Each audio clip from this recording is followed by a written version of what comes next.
ગુજરાતમાં રાજ્યસભાના ચારેય ઉમેદવારોના નામ જાહેર થયા છે। ભાજપે રાજ્યસભાના ચારેય ઉમેદવારોના નામ જાહેર કર્યા। રાજુ શુક્લા, જીતેન્દ્ર કણઝરિયાનું નામ જાહેર થયું। માનસિંહ પરમાર અને મુકેશ રાઠવા, આ ચાર નામો।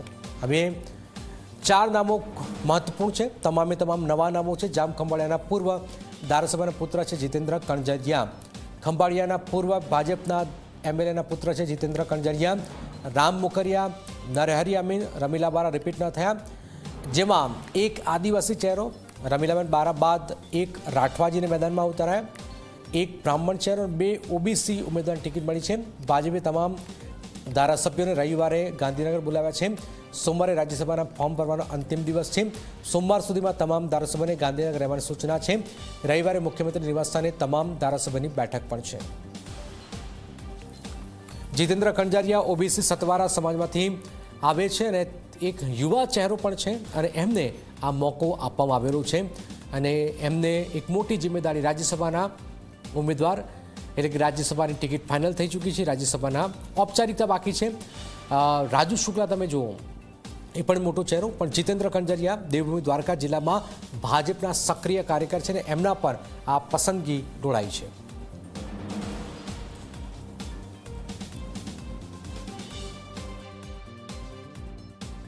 રાજ્યસભાના સદસ્ય તરીકે આવેલા રાજેશભાઈ 21માં તમે રહો છો। હા રાજેશભાઈ, કેવી રાજેશભાઈ પહેલું રિએક્શન શું?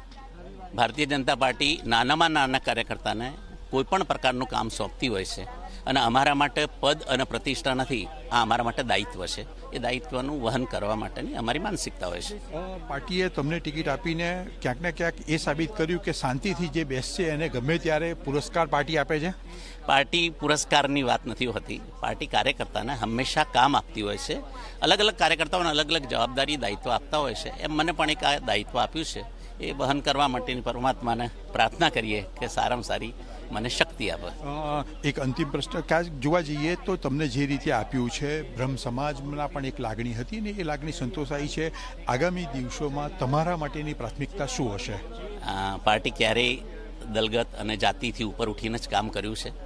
अटल जी हमेशा कहते हैं पद का अंतिम लक्ष्य नहीं है सिंहासन चढ़ते जाना, सब समाज को लिए साथ में आगे ही बढ़ते जाना। એ પ્રમાણે બધા જ સમાજોનો એક પુષ્પગુચ્છ બનાવી અને પાર્ટી કામ કરતી હોય છે, એ પ્રમાણે હું પણ એ રીતે કામ કરવાનો પ્રયત્ન કરીશ। આભાર રાજેશભાઈ। રાજેશભાઈએ સ્પષ્ટ રીતે કીધું છે કે પાર્ટી ક્યાંક ને ક્યાંક જ્ઞાતિગત સમીકરણો નહીં, એ સિવાયના સમીકરણોને આધારે જ આપતી હોય છે ને એ રીતે તેઓને પણ આ પદ આપવામાં આવ્યું છે। રાજ્યસભા મળતા ક્યાંક ને ક્યાંક ટિકિટ મળતા તેઓ રાજેશભાઈ ખૂબ ખુશ છે કે આ પાર્ટીએ આખરે પોતાનું સન્માન નહીં પણ એક સામાન્ય કાર્યકરનું સન્માન કર્યું છે। કેમેરામેન રમેશ ઉડિયા સાથે હિતલ પારેખ, જી મીડિયા, ગાંધીનગર। એટલે કે રાજ્યસભાના સદસ્ય તરીકે ભારતીય જનતા પાર્ટી દ્વારા મારા નામની ઘોષણા કરવામાં આવી છે, ત્યારે હું આનંદ અને ગૌરવની લાગણી અનુભવું છું।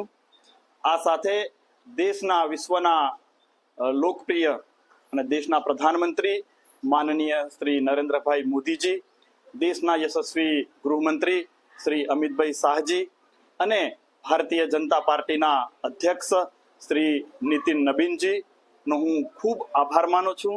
સાથે એક ગુજરાતના છેવાડાના જનજાતિ વિસ્તારમાંથી મારી પસંદગી કરવામાં આવી છે, ત્યારે ગુજરાતના સન્માનનીય મુખ્યમંત્રી શ્રી ભૂપેન્દ્રભાઈ પટેલજી, માનનીય ઉપમુખ્યમંત્રી એવા શ્રી હર્ષભાઈ સંઘવીજી અને અમારા સંગઠનના પ્રદેશ અધ્યક્ષ માનનીય શ્રી જગદીશભાઈ વિશ્વકર્માજી અને અમારા સંગઠનના માર્ગદર્શક એવા માનનીય શ્રી રત્નાકરજીનો આ તબક્કે હું હૃદયપૂર્વકનો આભાર માનું છું।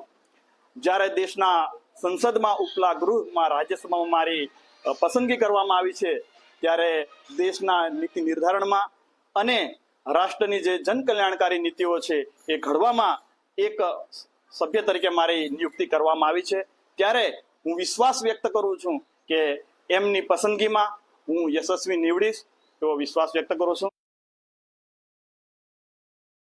ગુજરાતના રાજ્યસભા માટે 4 નામો જાહેર કરવામાં આવ્યા છે, જેમાં ગીર સોમનાથ જિલ્લાના કારડિયા રાજપૂત સમાજના યુવા આગેવાન માનસિંહ પરમારનું નામ જાહેર કરવામાં આવ્યું છે।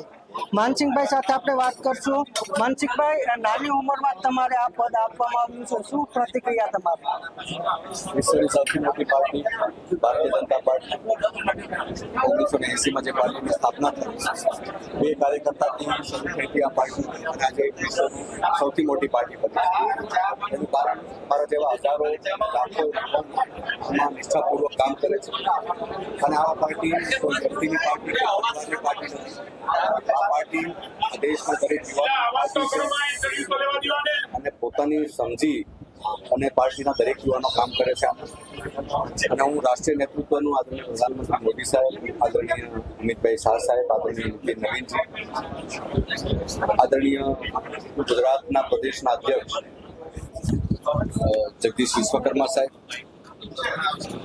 આદરણીય ગુજરાતના મુખ્યમંત્રી ભૂપેન્દ્રભાઈ પટેલ સાહેબ, મારા મિત્ર આદરણીય હર્ષભાઈ સંઘવી સાહેબ અને આદરણીય સંગઠન મહામંત્રી રત્નાકરજી, આ બધાનો હું હૃદયપૂર્વક આભાર માનીશ. મારા તેવા સામાન્ય કાર્યકર્તાને, બુથના કાર્યકર્તાને આજે પાર્ટી એવડી મોટી રાજ્યસભાના સાંસદ તરીકે, ઉમેદવાર તરીકે મને જાહેર કર્યો છે, એટલે એનો હૃદયપૂર્વક આભાર. રાજ્યસભાનું સાંસદ છે તે કોઈ એક સમાજ માટે કે જિલ્લા પૂરતું નથી. હવે તમે ગુજરાત માટે વાત મૂકી શકશો તો એવા કયા મુદ્દા છે કે જેને લઈને તમે રાજ્યસભામાં વાત મૂકશો? ગુજરાત તો નરેન્દ્રભાઈ મોદી સાહેબનું ગુજરાત છે. આ આખા દેશનું વિકાસ મોડેલ છે.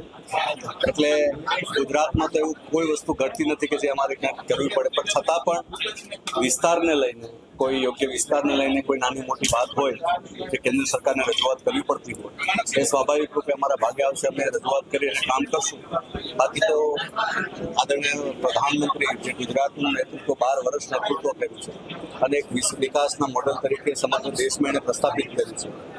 એટલે ગુજરાતમાં તો સ્વાભાવિક રૂપે કોઈ વસ્તુ ઘટતી નથી, પણ છતાં પણ ક્યાંક કેન્દ્રમાં કોઈ વસ્તુ રજૂઆત કરવાની થશે તો અમે, હું અને મારા મિત્ર, મારા ભાઈ રાજેશભાઈ બંને સાથે મળી અને આ વિસ્તારની રજૂઆત કરશું. તો આ હતા માનસિંહભાઈ પરમાર, તેઓને ગીર સોમનાથ જિલ્લાના આગેવાન છે અને તેઓને રાજ્યસભા માટે ભાજપે નામ જાહેર કર્યું છે. શૈલેષ નાગેરા, જી મીડિયા, ગીર સોમનાથ. ભાજપમાં